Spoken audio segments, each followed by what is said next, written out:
Hi everyone, welcome back to our channel. In this guide, I will be showing you guys how to change your TikTok reason. Whether you are curious about what's popular in another country or just want a fresh TikTok experience, I have got you covered. Stick around as in this video, I will be showing you guys how to change your TikTok reason in just a few simple steps. So let's dive in. Make sure you are using the latest version of TikTok app. To check that, launch your Play Store or App Store.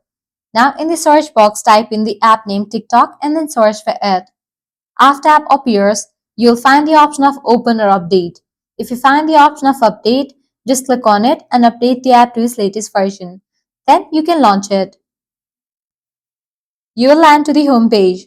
Now navigate to the profile page. Click on three bars given at the top right corner. Click on the option settings and privacy. Now here you're going to find different sections. Click on the option of account. Click on the option user information. Click on the option account reason. Now from here you are able to change the country or region. You're gonna find the list of the countries.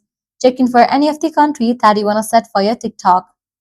In order to be able to change the region on your TikTok account, you'll need to meet these following requirements. You must be residing in the country that you have just selected for more than 60 days. If you are not residing in the selected country, you won't be able to update the region. I hope you guys found this video helpful. If you did, make sure to like, share and subscribe to our channel. Also, if you have got any issues, you can comment down below.